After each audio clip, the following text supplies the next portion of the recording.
Everyone, welcome. Bismillah ar-Rahman ar-Rahim, Surah Rad, chapter 13, verses 10 to 13. We covered verses 1 to 9 at our previous presentation. These are the references, and this is our contact. Verse 13:10, one aspect of the law of requital.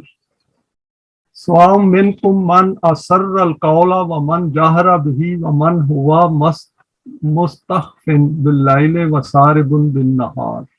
The sight of his law is so refined that if anyone among you hides something or manifests it, or some person walks around openly in daylight or in the darkness of night, moves around doing something or other, all are the same to him.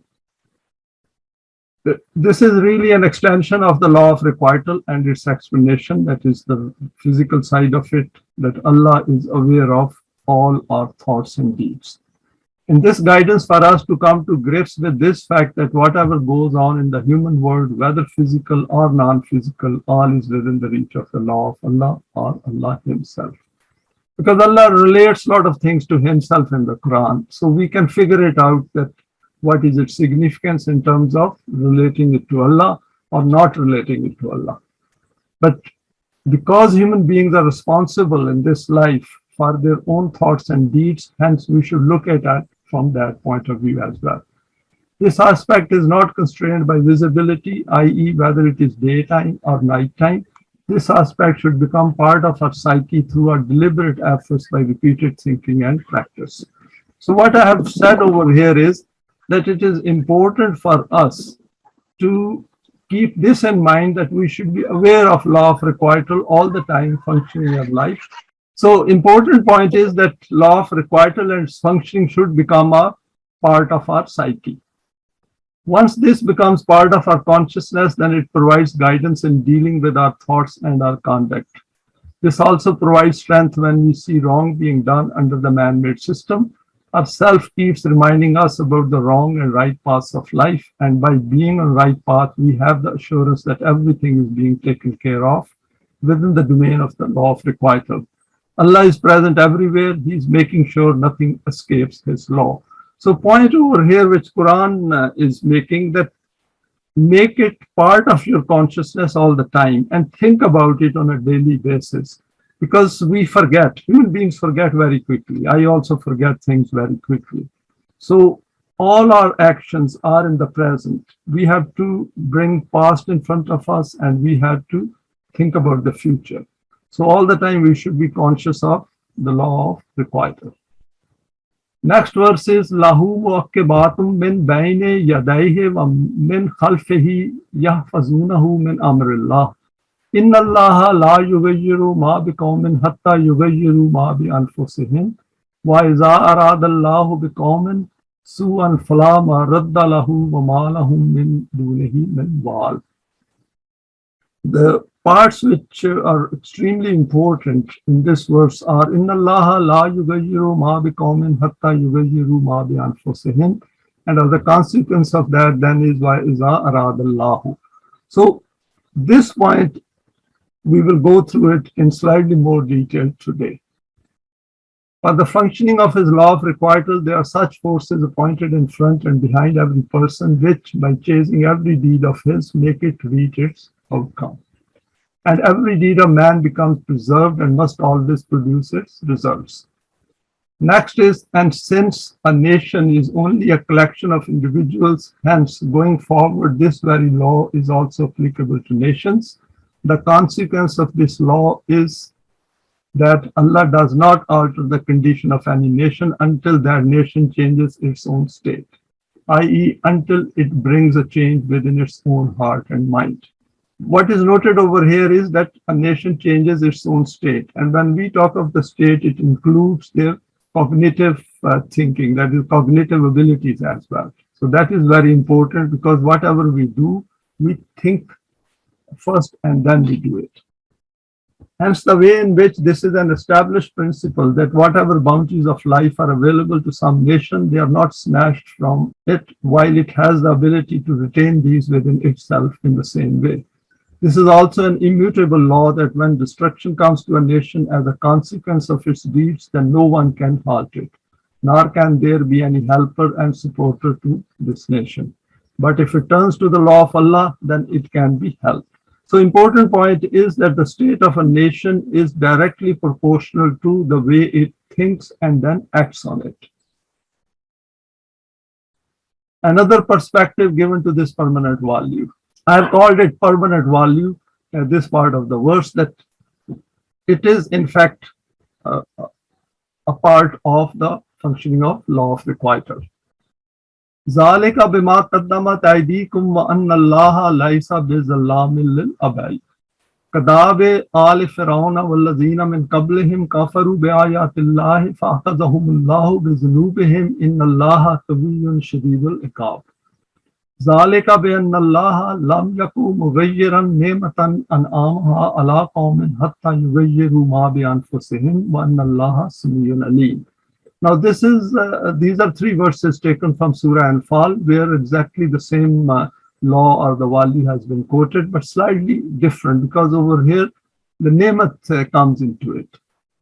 This is due to the deeds which your hands have sent forward. Allah never does zulm to people. So I quoted this verse because I thought this is the way the whole perspective has been given to this verse 853. So it is important for us, and we have gone over it previously as well, that Allah does not do injustice to anyone in the world. Human beings do it to themselves. Like the people of Pharaoh, and over here the Quran quotes the example of Pharaoh and those before them, they rejected the signs of Allah. We know that in our previous presentation, we talked about the signs of Allah, both within us as well as in the outer physical world. And Allah punished them for their crimes, for Allah is strict in retribution. So Quran is asking us to think through these things in detail, that if something good has come to us, why did we earn it? And if something bad has come to us, why did we get it? This is because Allah will never change nema, which are the bounties of Allah, blessings of Allah. Everything is a nema, which the good which comes to us, bestowed on a people until they change their own psyche themselves. Verily, Allah is Sami and Alim. Now, next one is comprehending the mode of functioning of this value leads to becoming abrar. And verse 177 should also be checked with it. Now, over here, I've quoted 4 verses. But inna alaykum la hafizina kiraman katibina yalamuna ma tafaluna inna labrara lafi naim. This is regarding the one aspect of the working of the law of requital, and the Quran has given another example that you should take it this way, that as if somebody is looking on what you are doing in this world. But verily over you are those who keep an eye on you. So this is another way of explaining to us that we are accountable for whatever we do. Honorable writing down what you do. So Kiraman Katibin, that those who are writing down what you are doing are extremely honorable, because we know that law of requital works through our own psyche. They know all that you do. Yalamuna mata falu. So important thing is that we should be fully aware of what we do, the way we are acting in our day-to-day life, individually as well as collectively. This aspect will be further clarified later. As for the abrar, they will be in a state of nemat.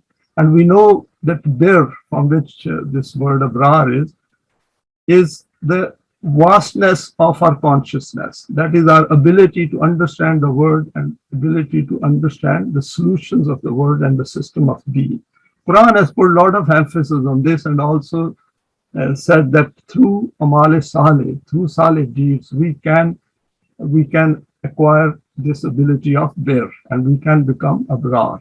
And that is why it says then lafi naim, they will be in a state of nemat, because they will be the ones who will expand the horizon of their consciousness, and as a result they will understand where they are in the world and what is going on around them, and they will be able to utilize their own abilities and potentials to the maximum in the light of the Quran.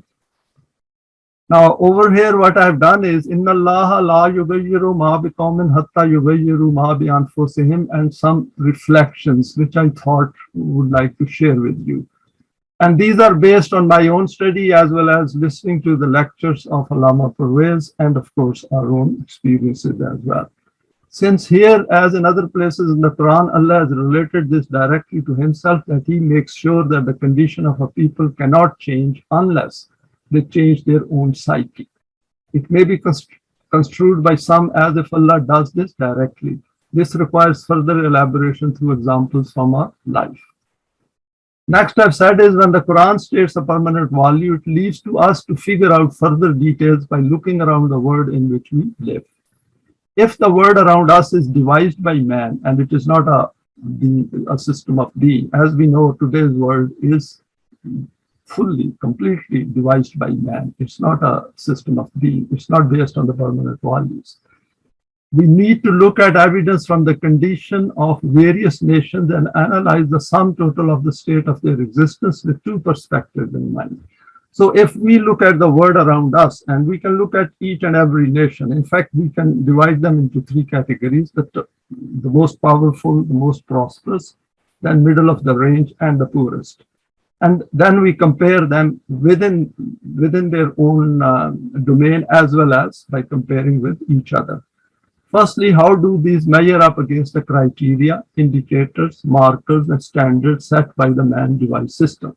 So over here, what I've done is I said that before we look at them using the Quranic criteria and standards and value system, we should try to look at them from those values and those standards which man himself has devised. For example, we can go to UNO and find out from their charter what exactly they have decided by coming together. For example, economic, social, political, educational, military power, geographical location, public outlook, etc. Secondly, we compare it with the criteria put forward by the Quranic system of being. Because in this verse, what Quran is saying is that Inna Allaha la yughayyiru ma biqawmin, that everything in a nation has to be taken into account when you are trying to study their rise and their fall and their problems. Because if we miss some aspect, then we are not really looking at it holistically. This will provide us with an objective comparison between the two states, i.e., what is the reality on the ground and what ought the reality to be. Because in life, we have to see that where we are and where we are heading for. And when we say heading for our future, we look at the nearer future, we look at the middle period or middle state, and then the far off state as well. Because life is a continuous journey.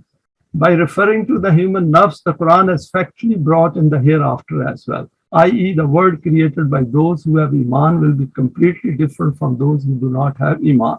So when we are doing this kind of a study and this kind of a research and this kind of a projection, we should also keep it in mind that since we have Iman, then what we are looking at is by keeping hereafter in our mind as well.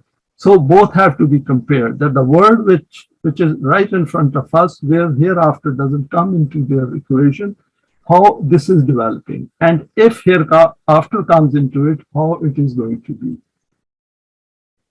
Next is this part of the verse has two important parts. The first part is Inna Allaha la yughayyiru ma biqawmin, refers to the fact that Allah does not change the condition of any people, i.e., the people who wish to bring a change need to initiate actions for this. Only then will the first part be applicable. This means that the first part only becomes applicable when the second part becomes the first cause. The second part states, Hatta yughayyiru ma bi anfusihim, that until and unless they change their own nafs. And over here, we should keep it in mind, this is the collective nafs of a nation. And this is something beautiful because we all know that nafs is very much an individual thing. So that means if the nafs of everyone comes together in a team, then it becomes a united nafs, and we should look at the way outlook has developed in that particular team, community, society, nation. Meaning until these people bring about a change within their own selves, i.e. the success of the first part is conditional on the second part, i.e. the initiative is in the hands of people themselves. Next is another point to note is that the law relates to the whole of a nation, and then the term nafs is referred to collectively, as I've said, I've commented under the previous point. If we take this aspect into account, we can understand the psyche of each and every nation in the world by looking at the psyche of the majority, as the majority defines the outlook and conduct of a nation. The point over here is that this point will come up again towards the end. That psyche of the majority, when I said that, or we say that, of course, that majority is following their leaders. And leaders have the mechanism nowadays to manufacture this consent. That is why they want the majority to follow them. And for that, what they do is they attract them in a way through propaganda that majority does follow them. This law of Allah points to the importance of bringing a change within ourselves, i.e. change in our desire, motivation, thinking, outlook, vision, education, training, state of development of ourselves. This also eliminates the need for supplications. What are supplications? We have covered it before. These are our desires, but these desires should be rational. These should be realistic desires. We can't desire something which we are unable to fulfill, as it places the complete onus on us as the initiators of first cause. If we want to change our circumstances as a nation, then we need to have the desire for this and then act on it. So without desire, we cannot accomplish anything. So there should be some mechanism by which we have to have that desire first. And of course, for that, we need knowledge. This is evidence-based phenomena, and there is no ambiguity in it of any kind. Next is the next part of the verse is إِذَا أَرَادَ اللَّهُ بِقَوْمٍ سُوءًا فَلَا مَرَدَّ لَهُ وَمَا لَهُم مِّن دُونِهِ مِن وَالٍ. This points to the fact that if these people make the decision to follow a certain path, then Allah will also change His intent accordingly to ensure that people reap what they sow. So this is the beautiful part of this verse, that first Quran says that Allah does not change the state of a nation until they change their psyche. And once they have changed their psyche, then it becomes arad Allah. It also becomes intent of Allah as well. So initiative is in our hand. If we want Allah's law to benefit us, then we have to act first. If they end up sowing evil, then Allah's law of requital will make sure they reap its consequences, and they will get it in direct proportion to what they do. Very important for us as students of the Quran that everything works in direct proportion. And there is very precise correlation between the two, cause and effect. So we have to figure it out. We should not let it go as if this is something random, as if this is what has happened is just by chance.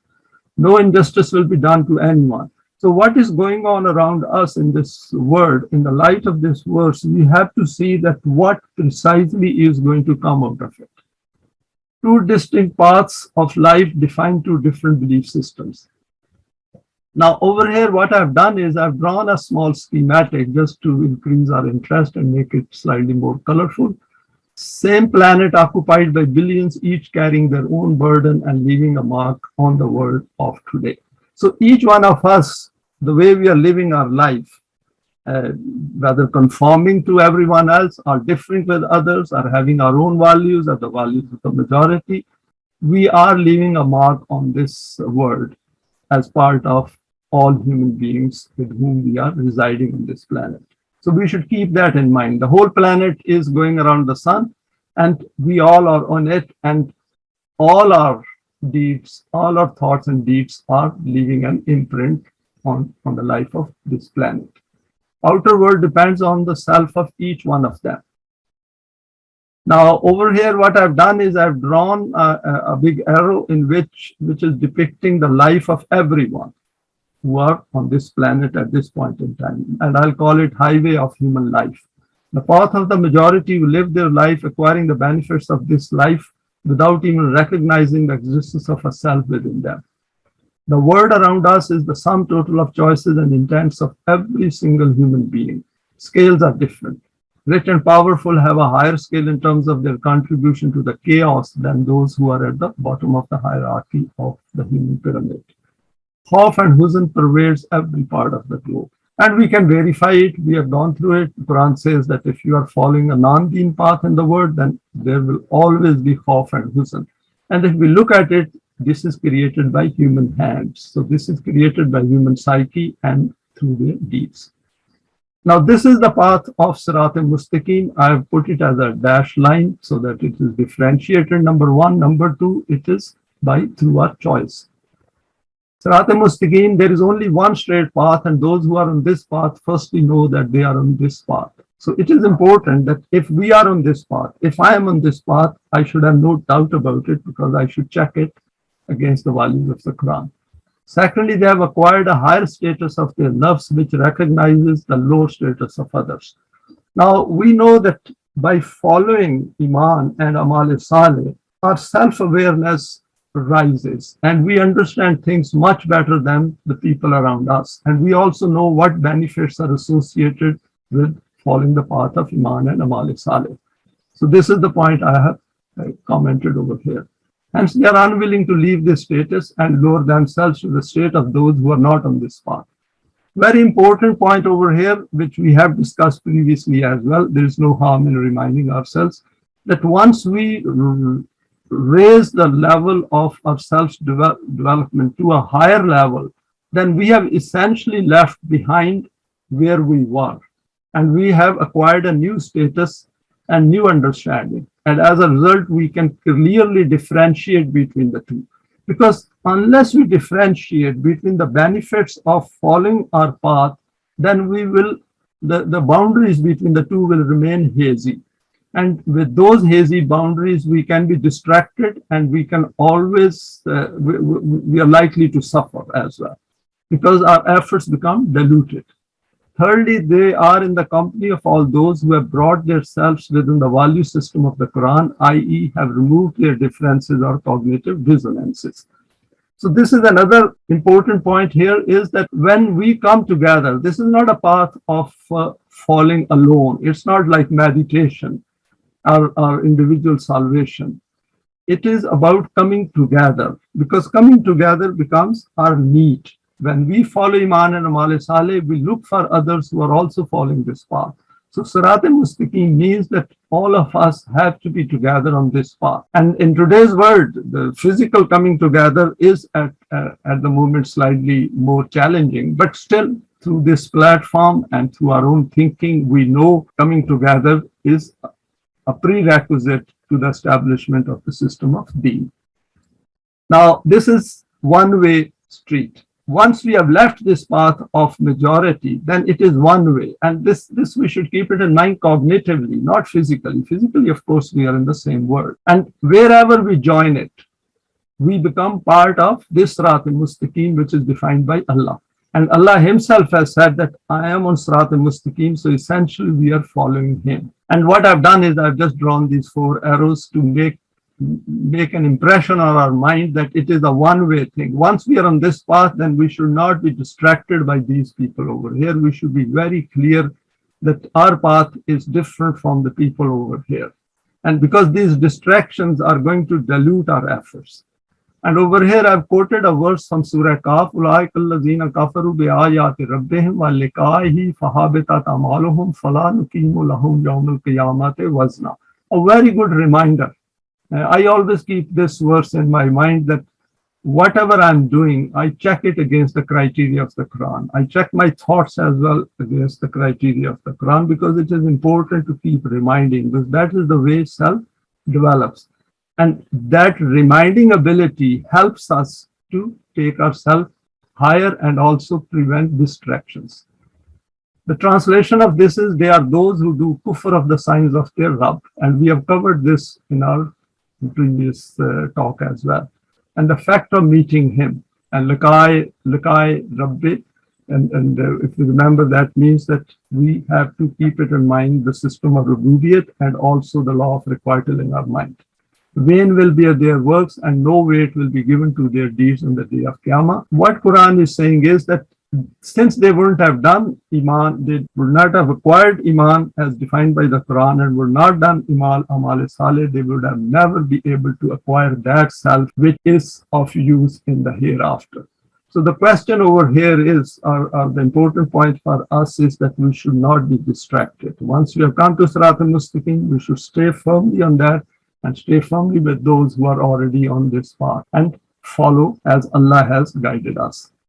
Not remaining cognizant of this value leads to ruin and destruction. However, this does not occur in one day. Now, over here, I have quoted a couple of verses which I thought elaborate this particular value. وَضَرَبَ اللَّهُ مَثَلًا قَرْيَةً كَانَتْ آمِنَةً مُطْمَئِنَّةً يَأْتِيهَا رِزْقُهَا رَغَدًا مِنْ كُلِّ مَكَانٍ فَكَفَرَتْ بِأَنْعُمِ اللَّهِ فَأَذَاقَهَا اللَّهُ لِبَاسَ الْجُوعِ وَالْخَوْفِ بِمَا كَانُوا يَصْنَعُونَ. Allah sets forth a parable, a people enjoying security and peace, abundantly supplied with sustenance from all directions, yet it committed kufr of name of Allah. So Allah made it taste of hunger and fear like a garment, covering the whole body because of what they deliberately fabricated. Next verse is وَكَمْ قَسَمْنَا مِنْ قَرْيَةٍ كَانَتْ ظَالِمَةً وَأَنْشَأْنَا بَعْدَهَا قَوْمًا آخَرِينَ. How many were the populations we utterly destroyed because of their zulm, setting up in their places other peoples? So what Quran has noted over here is that when, as a community, as a society, as a nation, as a world, we run into problems, we should look at the psyche working behind the conditions which led us to that ruin. And similarly, we also should remind ourselves that if we are getting prosperity and benefit as a nation, as a world, then are we following Allah's laws, or is it just following the laws of nature? And some of us, there is such a big divide between rich and poor. The state of the world will tell us that what kind of a psyche is of those who are controlling the world, and of course, the majority who is following them. So this is the point I would like to make out of these two verses. Next one is nothing remains static within the human psyche. Wrong thinking leads to more dissonance, more problems in the world. First is summa kasat qulubukum min ba'di zalika fa hiya kal hijarati aw ashaddu qaswatan wa inna min al hijarati lama yatafajjaru minhu al anharu wa inna minha lama yashaqqaqu wa yakhruju minhu al ma'u wa inna minha lama yahbitu min khashyati Allah. Very important point which comes out of this verse. It was stated to Bani Israel that this kept happening to you, that you kept disintegrating and reforming. So it is again in relation to a nation, a set of people. Due to this continuous arrogance and egotism, your hearts became hard like rocks. Very important. Due to this continuous arrogance and egotism, your hearts became hard like rocks. So we should not take it that by disobeying, by not even being ignorant of the values of the Quran, nothing will happen to our psyche and we will still enjoy the benefits of this life fully. No way. Even more hardened than this. What Quran says is that our hearts become very hardened. We become arrogant. We become stubborn. And as a result, we make mistakes. We become egocentric. And that is important to note over here. This is because there are some rocks through which water does seep through as droplets, and some are such which split open for springs to flow. And streams start flowing because these become softened according to the laws of Allah. Beautiful metaphor quoted by the Quran that even stones are not as hard as your hearts become. And we see it all around us, where people become extremely cruel and tyrannical towards others. But your hearts are such that these neither become softened for the compassion of humanity, nor do these bow down before truth after giving up their haughtiness. And Allah's law of requital knows all that you do. I quoted this verse because we want to be, the way world is transforming and changing around us, we should remain very vigilant about it. Because of coming towards the Quran, we have become extremely compassionate, we have become kind, we have become extremely honest, and we have a very high level of fidelity and living up to our commitments. If you remember, we went through some of these potentials. So our potentials, the best is coming out of ourselves. Whereas these people who do not follow the Quran, we should be aware of this, that they are very hard, they will be arrogant, they will be more or less criminal, zalim, and all those terms which the Quran has used about certain conditions of these people, we should keep that in mind as well, so that we are not mistaken, so that we are not deceived. And this is important, that is why I quoted this verse. Next is very interesting, وَإِذَا بَطَشْتُمْ بَطَشْتُمْ جَبَّارِينَ. And you keep making all kinds of equipment and armaments, not to stop injustice, rather, and we have seen the military industrial complex across the world, which is there to destroy others, not to help others, not to provide them food, not to eliminate ignorance and eliminate poverty. That is there to destroy them, to ensure that your iron grip is never loosened on the weak, and your supremacy and authority, coercion and tyranny always remain established. Very important. What Quran is saying is that you want to keep continuing with your coercion, tyranny, authority, supremacy, and of exploiting others and enslaving others. And this is something which we have to keep it in mind, and we can observe it with our own eyes, evidence-based around in the world. Now, next verse is, if our psyche cannot see yatim and miskeen, then outer world will keep getting worse. And رَأَيْتَ الَّذِي يُكَذِّبُ بِالدِّينِ فَذَلِكَ الَّذِي يَدُعُّ الْيَتِيمَ وَلَا يَحُضُّ عَلَىٰ طَعَامِ الْمِسْكِينِ وَيَمْنَعُونَ الْمَاعُونَ. And we can look at the intervening verses, because I thought 107 is summing it up. Have you noticed the state of that individual who acknowledges Islam from his lips but rejects it in practical terms? I.e., evidence of this fact that if this is deen which he manifests through his deeds, then every proclamation of deen is false. And what he does is, the purpose of deen was this, that the person who becomes desolate need not feel that he's alone and helpless. And remember, in a system of deen, nobody will feel desolate, isolated, and helpless. This is a transitory period. The Quran is pointing our attention towards the system which is man-made. And if for any reason his needs are not met, then these are immediately met. But the condition of this person proclaiming deen is such that the person who becomes yatim, he pushes him away and neither helps miskeen himself nor encourages others to do so. In fact, such a system produces yatim and miskeen en masse. We can see that in the world, that every day there is increase in poverty in certain parts of the world. The consequence of this self-deception is such that on the one hand, they say their prayers, rituals, and on the other hand, put blocks on the source of risk, which need to be freely available like a flowing stream, and seize these. And in this way, deprive other needy ones from the means of nourishment. Very important. We have to be extremely alive to what is happening around us and how to cope with it at this stage psychologically, and at the same time to look forward to when the system of deen at some point gets established or makes a start. Because if there is no hope, if we think that this world is not going to change in my lifetime, then we are likely to get distracted and slow down and even give it up. And remember, if we give it up, then essentially, as I've shown in that schematic, we will go back to the main stream. Then we would have left the Surat al-Mustaqim. Recognizing the state of human psyche in the world is part of our self-development process. You may have noticed that the verses which I've quoted over here are illustrating this point, that the world around us has a certain psyche, and that psyche Quran has drawn our attention at numerous places, and these verses are related to some of those aspects. Kalla balla tukrimuna al-yatima wa la tahadduna ala ta'amil miskin wa tuhibbuna al-mala hubban jamma. Kalla adha dukkatil ardu dakkan dakka wa ja'a rabbuka wal malaku saffan saffa. The reason for chaos in the world is that you have established such a society in which human beings are not treated with respect and dignity. For example, and made yatim due to the unjust system created by you. Only he is considered worthy of respect with a strong party behind him. In this society, there is no support for those who become miskeen for some reason. The society, in fact, creates them.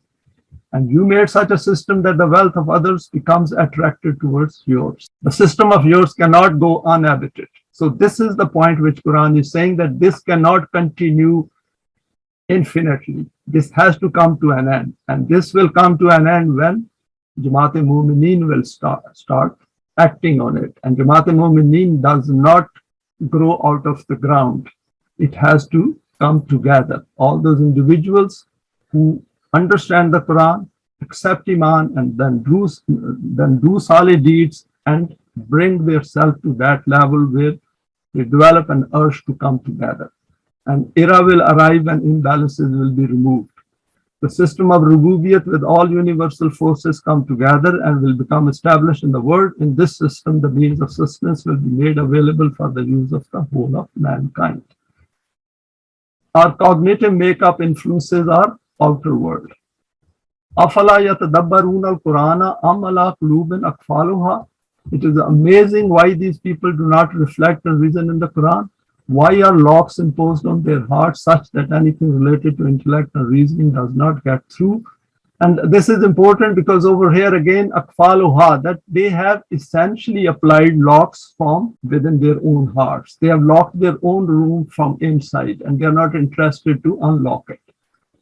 Innamal hayatud dunya laibun wa lahwun wa in tuminu wa tattaku yutikum ujurakum wa la yas'alkum amwala. Your purpose and aim should not merely be acquisition of the benefits of this world, which are essential as well. We want to live our physical life. Your vision should remain focused on the lofty permanent values. Compared to these, worldly life and its allurements do not have more significance than this. So it is a matter of setting our priorities right. It is a matter of thinking through this, that every day comes and goes. And what all we need is not a lot. We need clothes, we need some shelter, we need a bed in that house and some food. But is that the purpose of life? Or the purpose of life is higher than that, wider than that? That these are mere play and amusement. This should be kept in mind as well, that how much time are we wasting on these things? We require limited entertainment as well. But life being precious, valuable, and we are not going to come back, we should utilize it to the best of our ability for whatever good we can do. If you maintain a firm conviction in this matter and take care of the permanent values, then the law of requital of Allah will provide you with complete recompense for your act. The point here is that we should have a firm iman, that as our self is becoming better and better as the days are passing, we are becoming abrar. That is providing us evidence that law of requital is working and none of our efforts will go wasted. Next verse is very interesting. Ha antum haulai tut'auna litunfiqu fi sabilillahi faminkum man yabkhalu wa man yabkhal fa innama yabkhalu an nafsihi wallahu al-ghaniyyu wa antumul fuqara'u wa in tatawallaw yastabdil qauman ghayrakum summa la yakunu amthalakum.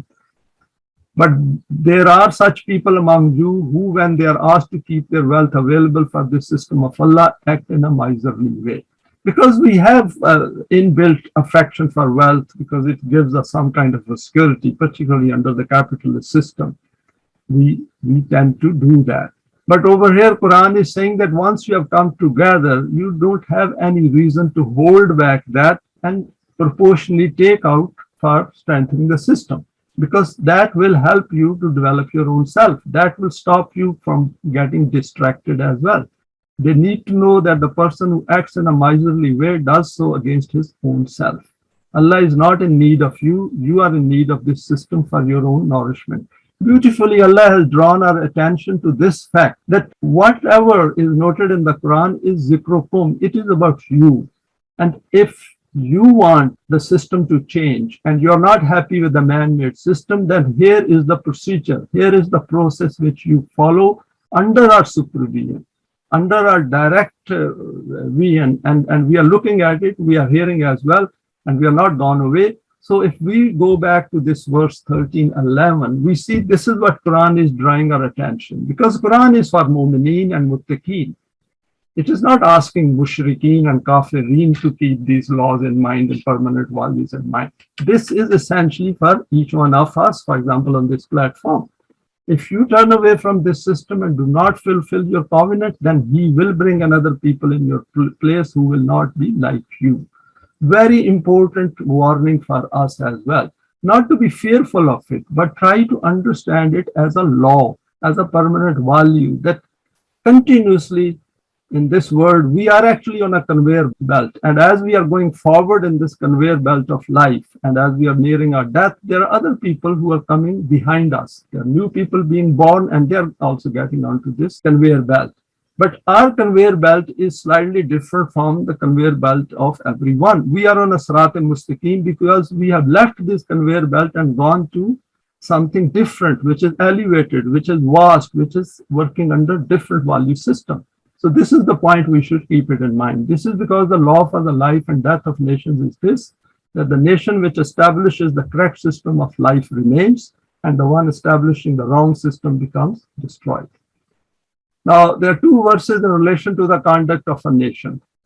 I included these two verses because I thought these bring out something very important. وَنَادَى فِرْعَوْنُ فِي قَوْمِهِ قَالَ يَا قَوْمِ أَلَيْسَ لِي مُلْكُ مِصْرَ وَهَٰذِهِ الْأَنْهَارُ تَجْرِي مِن تَحْتِي أَفَلَا تُبْصِرُونَ. And Pharaoh proclaimed among his people, saying, O my people, does not the dominion of Egypt belong to me? And you witness these streams flowing underneath my palace. What? See you not then? That Pharaoh announced it, because every Pharaoh of the world will tell others, will treat them as subjects, as slaves, and say that, don't you see the physical power I have? I'm your Rabb, and I'm the one who's controlling everything. And public also sees that, because there is an evidence. But Quran says, no, don't you move your vision away from him and then see who holds the real power. And that power can become yours if you follow the laws and the values which we are telling you. And that is what is pointed in verse 13:11. That Allah will change your condition if you change within what is within your psyche. You move your vision away from Pharaoh towards Allah and then see how change takes place. فَاسْتَخَفَّ قَوْمَهُ فَأَطَاعُوهُ إِنَّهُمْ كَانُوا قَوْمًا فَاسِقِينَ. Absolutely brilliantly, Quran has summed it up in this verse. Thus did he make fools of his people. So Quran is saying, don't make fool of yourself by being distracted by the media and by all the allurement and by all the entertainment and by all the deception which is going on right in front of you. They want to manufacture consent in their favor. Don't get involved in that. Stay out of it. Try to recognize it. And they obeyed him. That is the worst thing which human beings do. Despite possessing a self which is supposed to be free, they willingly become slaves. Truly were they nation rebellious against Allah, and they were fasiqeen. See how Quran has made it clear that they will get nothing as far as the next life is concerned. And over here as well, if a Jamaat-e-Mu'mineen stands up, then whole of this fisk will disappear, and people will realize that. Because we do not have a mechanism at this point to explain to them the Quran the way it presents the system of deen. And that is something important which we need to come to grips with. The human psyche in relation to the world around us. Life ends with the physical death of man. Once brain dead, we are dead. There is no life in the hereafter, as it is our physical brain which defines our existence in this life. This is total denial of the existence of the human self. This point merits further analysis. Most human beings do not take into account their own self and their own consciousness. They think that once our brain is dead, we are dead. And that is a concept of self-deception and suicide. If we deny the existence of some fact, then we can never make an effort to discover it, and hence it remains bilghaib, despite the fact that it exists as a reality. And it's important, a lot of false beliefs, because people hold on to them thinking those to be correct, despite the fact that do not get any benefits out of it. That is something which we should take into account, and when we point the attention of others towards the Quran, we should explain to them. Hence, if our self exists and we do not identify it first and do not then proceed to develop it, we essentially fail to gain the benefits of this life which are associated with a developed self through its potentials. Because if we do not see that self to which the Quran is pointing our attention, then essentially we are living with a self which is non-Quranic. And as we have seen that by acquiring a Quranic self and then developing its potentials, how much better our outlook and our life becomes. Even while living in a non-Quranic world, we can still feel that we are far higher in understanding and in self-awareness than rest of others. And freedom from فَلَا خَوْفٌ عَلَيْهِمْ وَلَا هُمْ يَحْزَنُونَ. And as a result, we at least understand that why khawf and huzn has been created in this world. And we know that it is human thoughts and human beings and through their hands which creates khawf and huzn. Because they breed on that. They live on that. They want to create khawf so that majority does not get against them. If the presence of the self is not recognized within us, then there is no possibility of discovering it, and hence no possibility of developing it further. It is that simple. The word of deen is to be created and established by those who have acquired a Quranic self, and the existing word is to be viewed through the Quranic lens. If we fail to see this despite claiming to be Quranic, then our psyche is not capable of changing the outer world, hence we become a contributor to this chaos unwittingly. It's an important point. I have gone through it before as well, but over here, this particular verse is drawing our intense focus and attention towards this fact, that the world around us can be changed if first we bring that change within our psyche to which the Quran is pointing our attention. No matter how sincere we are in having Iman in the Quran and its value system. Those who control the world, their psyche leads the general public, and hence we need to look at their psyche and verify it using the Quranic criteria. Most of the public also reflect the thinking of their leaders. The system uses the media to manufacture consent of their own choice, i.e., this changes the nafs of the majority through their willing submission.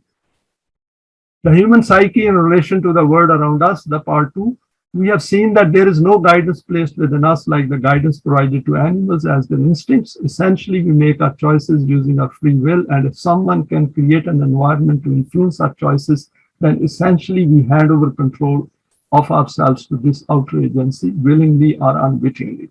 So we have to look at our world and also be aware of our own self, that I hope that I am not being guided and directed by the majority around me. Because if I'm doing things, if I'm thinking the way majority is thinking and majority wants me to think, then essentially I'm not making any choice. Essentially, I'm not living as a human being, and that will be an unlived life. This is what is going on in our world. The majority think they make their own decisions, for example, to vote for a leader or a party, but essentially they are being guided towards this while thinking they are doing the right thing. In such a world, there is the need for wahi, which can inform us what the human world will be like without its guidance, and then tells us what will it be like when changed in the light of the guidance of the Quran. If we wish to see the world of, say, 30 years from now, just look at the education system of a nation and then see what kind of selves it is helping children to have. The picture will become very clear. Those nations in which the majority remain uneducated, not even getting secular education, what future do they have?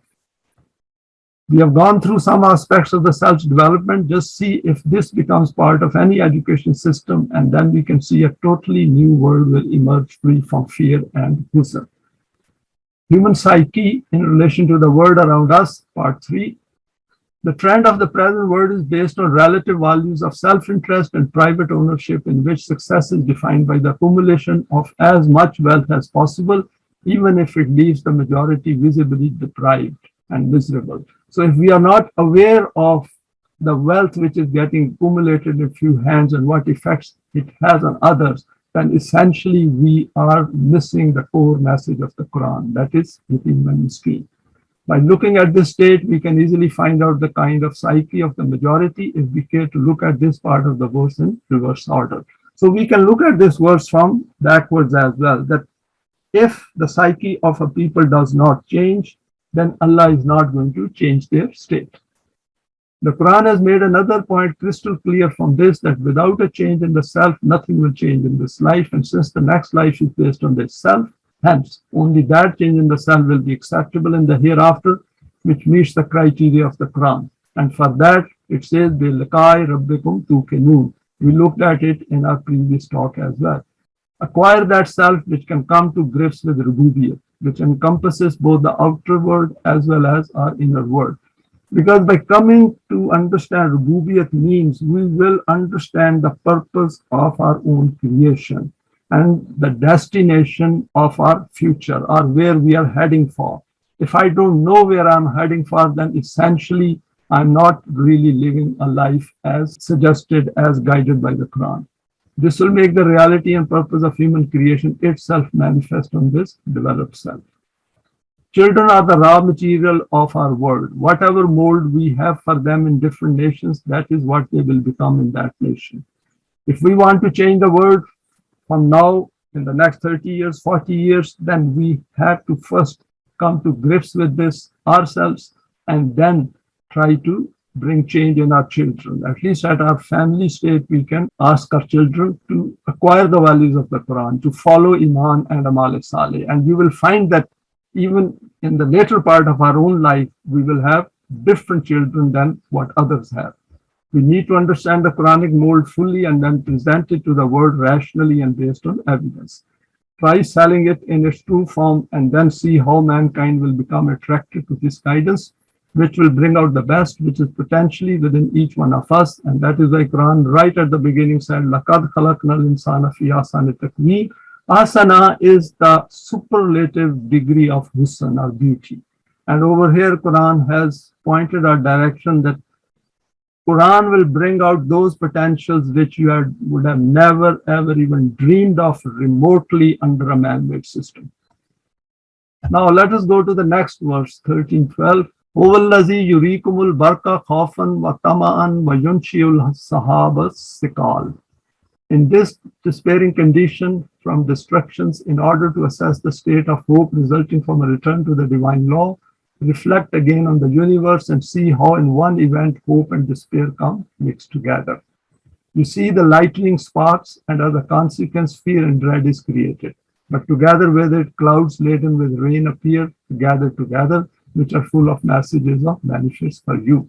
So Quran has said that even in the lightning and clouds coming together and possibility of rain and of course some wind as well, there is a message for you, because this should be treated as a sign, not that the rain has come and then we forget it and move on.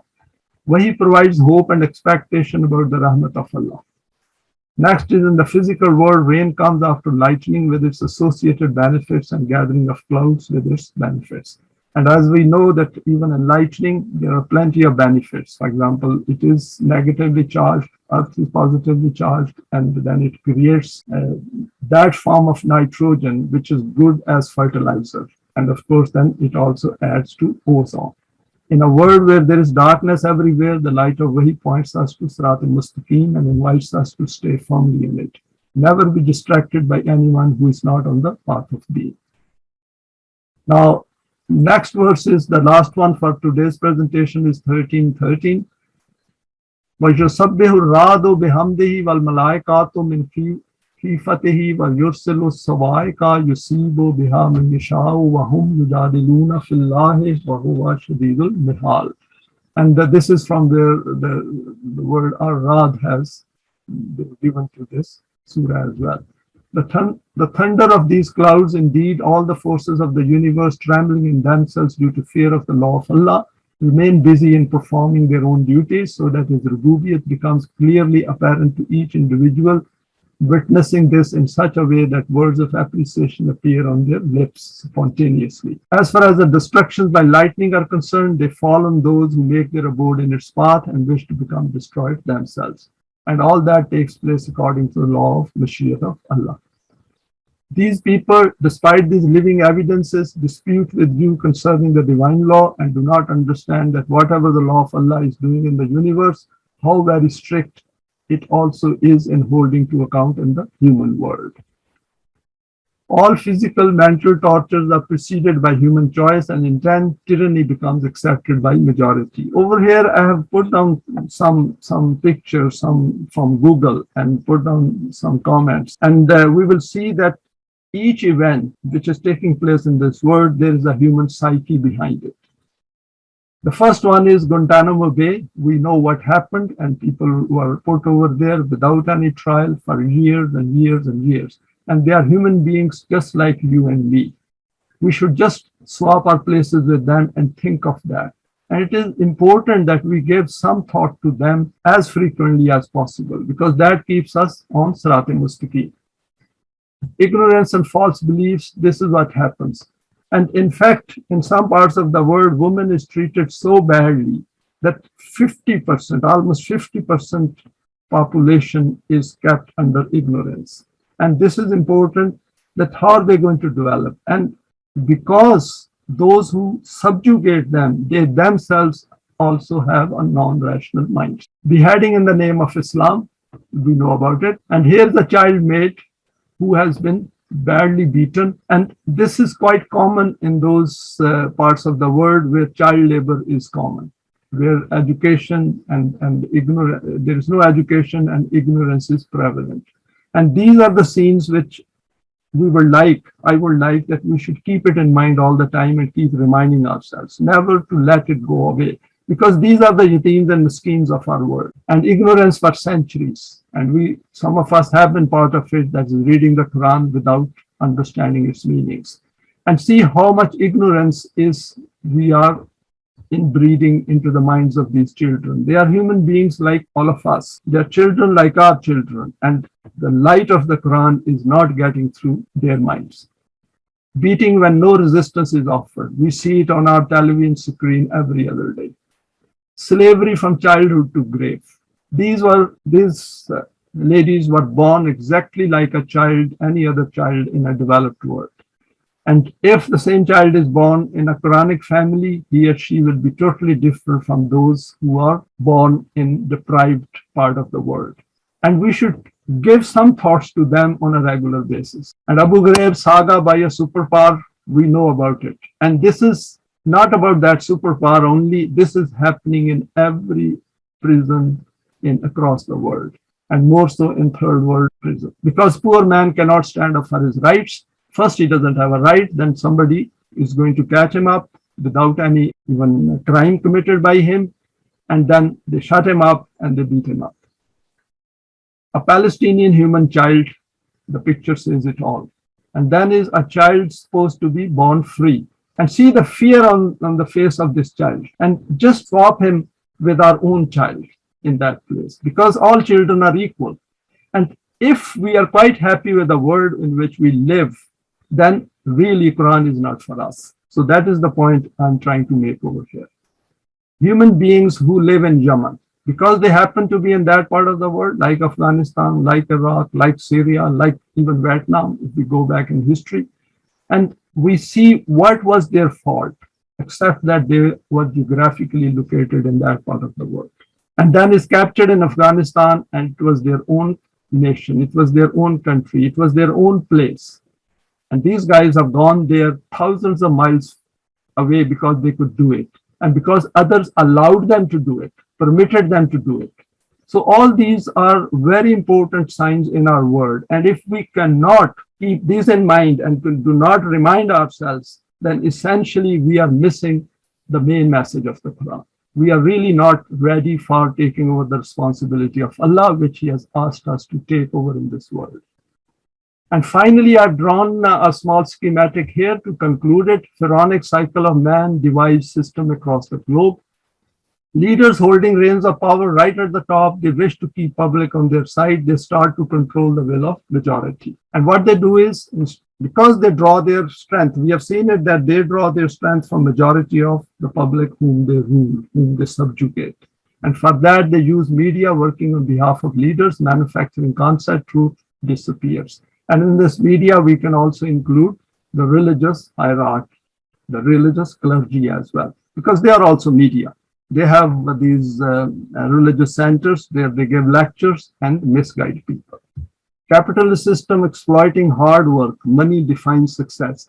And because these leaders also control the capitalist system, so what they do is they have the money, and money is the bloodline of modern world.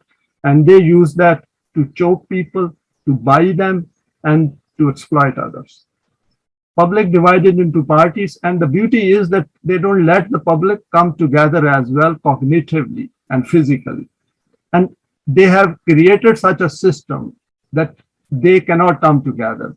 And if we look at the religious world, there is of course the sectarian divides, and then of course they are divided into parties as well.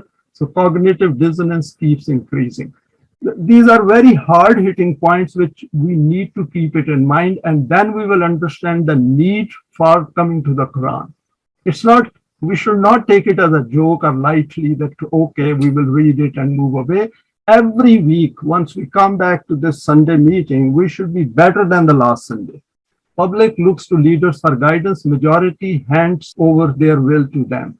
And what happens is now with going through all this, these human beings, majority whose minds are already suffering from cognitive dissonance, there's so much rubbish trapped in their minds that they are going to follow these leaders. So leaders try to get hold of the majority, and then the majority follows the leaders, so the circle is complete. We can figure out this psyche and its effects by working backwards in verse 13:11. This is the representation of the word. What kind of psyche can create this word? So we should look at it very incisively, very alert. Of course, this will create some stress, and stress is part of it. We should create some stress and worry, because without stress and worry, we cannot move in this direction. Quran wants our intense focus and says that think about the world around you and see if you're not doing anything about it. Even you're not thinking about it, you are doing harm to this world. You're contributing to the wrong state in which you are living. In order to counter this psyche, we need to acquire iman and knowledge of the world in which we live, and knowledge of wahi, that is, we have to become alim to get maghfirat. Because if we are not alim, then we are not really heading for Allah's maghfirat, which will lead to become aziz, because that is where protection will come. And if we have these two, we have gone through some of these attributes previously as well, then we will become aziz. Saleh deeds are part of this recipe, not to become part of this pharaonic cycle.